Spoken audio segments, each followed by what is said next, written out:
দিনটা আর ৫টা সাধারণ দিনের মতোই শুরু হয়েছিল। নীল আকাশ, হালকা বাতাস আর শহর জুড়ে এক অদ্ভুত শান্তি।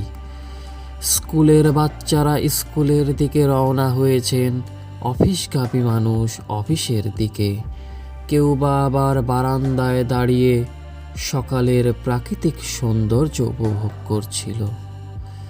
নিচে মতিঝিলের রাস্তায় যখন অফিসগামী মানুষের ভিড়, স্কুল বাসের হর্ন, রিকশার টুংটাং সব কিছু মিলিয়ে চেনা এক ঢাকা। কিন্তু হঠাৎ সবার চোখ আটকে গেল আকাশে। এক অদ্ভুত সাদা আলো, সূর্যের চেয়েও উজ্জ্বল কিছু একটা ধেয়ে আসছে। কেউ বুঝতেই পারল না ওটা কি। মেঘের বুক চিরে নেমে আসছে যমদূত। B-29 বোমারু বিমান থেকে যখন সেই ভারী ধাতব পিণ্ডটি নিচে পড়ছিল, তখন কয়েক মুহূর্তের জন্য পুরো শহর যেন নিস্তব্ধ হয়ে গিয়েছিল। শেষ। 1 সেকেন্ডের মধ্যে ঢাকা শহর রূপ নিল এক ভয়ঙ্কর মৃত্যুপুরীতে। সূর্যের চেয়েও কয়েক হাজার গুণ বেশি উত্তাপের এক আগুনের গোলা গ্রাস করে নিল পুরো ঢাকা থেকে তেজগাঁও, তেজগাঁও থেকে মতিঝিল।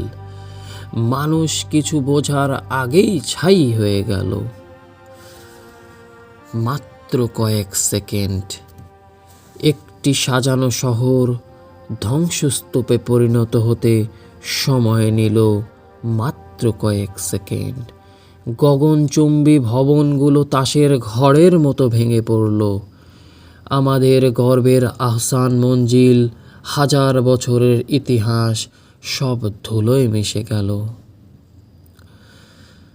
এরপরও যারা বেঁচে ছিল তাদের জন্য নরক এখনো বাকি। আকাশ কালো করে শুরু হলো সেই অভিশপ্ত ফল আউট রেইন বা বিষাক্ত কালো বৃষ্টি। এই বৃষ্টি শান্তি দেয় না, বরং ধীরে ধীরে শরীরকে পুড়িয়ে দেয় অদৃশ্য তেজস্ক্রিয়তায়। আজ এখানে কোনো কোলাহল নেই, নেই কোনো জ্যাম, আছে শুধু এক নিস্তব্ধ মৃত্যুপুরী। আমরা প্রযুক্তিতে অনেক এগিয়েছি, কিন্তু মানবতায় পড়েছি অনেক পিছিয়ে। আজ এই ভিডিওটি হয়তো একটি কাল্পনিক চিত্র, কিন্তু আমাদের অহংকার, আমাদের যুদ্ধোদ্যমী